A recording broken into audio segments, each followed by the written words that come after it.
What's going on, everybody? My name is Ben and welcome back to my bench. Today, guys, we are going to be introducing you to a brand new model kit that I'm going to be building for a group build being hosted by the UKscalemodeller. This is the Great War group build. Now, this group build actually started on July 28th, I believe, and it goes until November 11th, which is actually Armistice Day.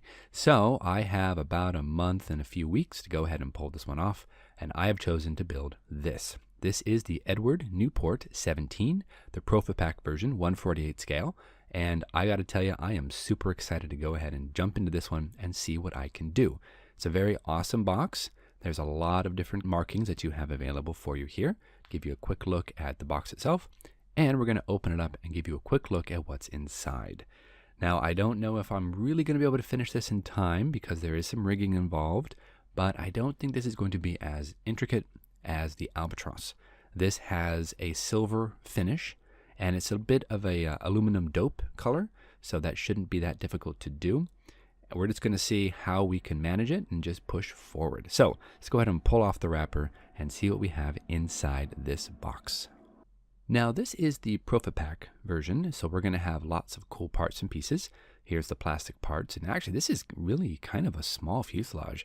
I expected it to be a little bit bigger, but then again, this is kind of a scout type aircraft, so it is on the smaller side.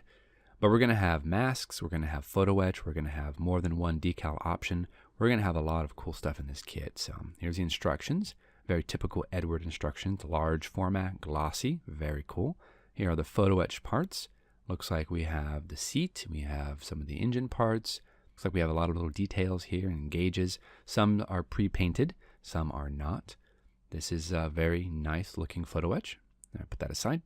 And here are our masks, probably for the wheels, I'd have to say, and our decals. Now we're going to go ahead and take a look at the instructions first, get a nice look at what we have in store for us. So here we go. Let's go ahead and dive into these. Now, in typical Eduard fashion, we have our basic part layouts, we have our parts and pieces, we have our paint. We start here up in the upper cockpit area with some painting, and we're going to be adding some photo etch parts as well as some plastic parts. Typically for Eduard, we have a breakdown here of our paints.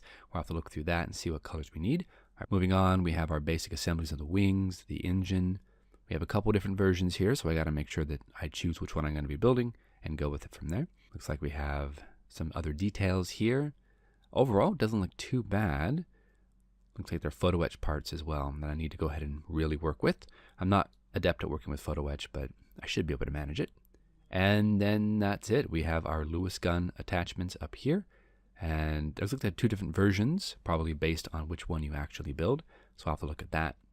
Probably, yeah, it looks like there's not too complicated.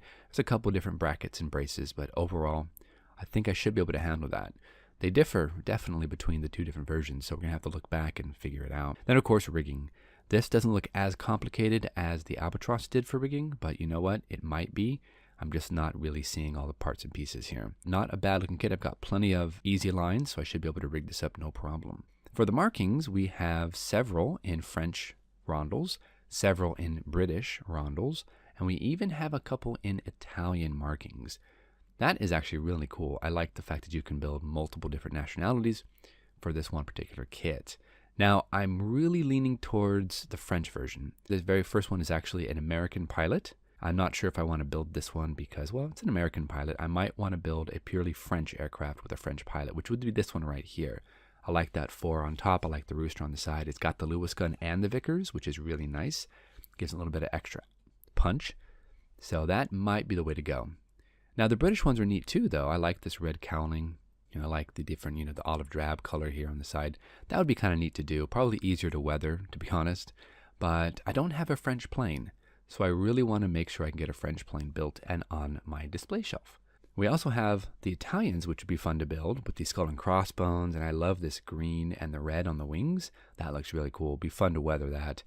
We even have some, looks like airbrushed over some of the French markings, so that's kind of interesting. Be a cool effect, but I don't know. I think I really want to build a French aircraft. I've never built one before. So onto the plastic, guys. Let's take a look at what we have in our one poly bag. Let's go ahead and pull this out, and we'll take a look at some of these parts and pieces. Overall, though, Eduard usually has decent parts, and they have good moldings, so Should be all right. Here we have a clear part for the front windscreen. Very cool. I like that immensely. That was one drawback on the Albatros kit, is that they didn't have a windscreen. So this one, we have one in the kit, which is really nice. We have the engine here. It looks like it's pretty simple. Not a lot of detail, but enough that we should be able to make it pop with some dry brushing. Plus we have the photo etch. We have two different wings, it looks like. I'm not sure which one I'm going to need for the version, but we can see there's a lot of surface detail on both the upper and lower wings. A lot of that ribbing detail. That's going to be interesting to go ahead and paint and weather up. Since this is mostly a silver aircraft, that's going to be interesting to see how I can weather that. Again, it's that aluminum dope, so it's not actually, glossy. The fuselage is super short on this, but again, that would make sense since this is a tiny little fighter. We have enough detail here. We should be able to kind of open up some of these ports. We should be able to get the seat replaced with a nice photo etch. Here's the cockpit. Actual sidewalls here look pretty decent.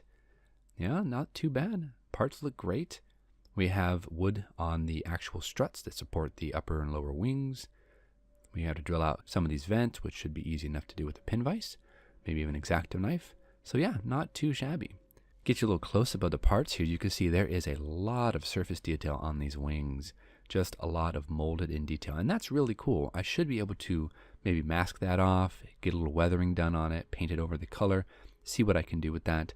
Take a little bit of time to figure that out, but I think it's going to be really nice if I can go ahead and harness all this detail.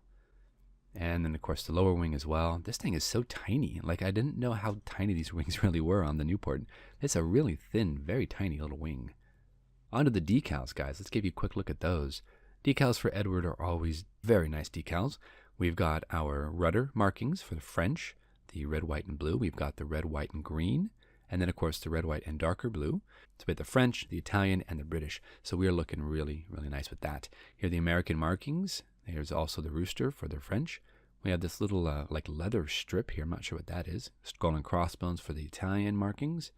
A lot of different stencils and things. We'll have to look at that because they're probably for specific ships. And then we have the French rondels, British rondels, both large and small. We have a lot of decals here. A really nice looking decal sheet. And last but not least, we have the photo etch. I'm always a little bit skeptical on working with photo etch because they are very thin, very flexible pieces of metal, and they can sometimes go horribly wrong. But I think this one should be all right. There's not too many parts. Everything looks to be pretty simple. We have our different parts and pieces. We have our engine parts. We have our seat. We have this wooden, I guess, headrest. It looks like a headrest here. Of course, we have our seat belts, which is super nice. I like it when they give you seat belts because, well, I can make them out of tape, but they look better when they're photo printed like this. Awesome. Very cool. Overall, guys, this is a really neat looking kit. It's the Nieuport 17-148 scale by Eduard. Instructions are fantastic. Everything looks really clean. I don't have any issue. Looks clear enough. We have a little display here, of course, of what the different aircraft are, a little history about the aircraft, and I'm really, really excited to go ahead and build something with French markings. I'll probably build this number 4, but we'll have to see. But let's go ahead and call it there for today. Thank you so much for watching. Have fun, build something cool, and we'll see you back here next week. Thanks so much, guys.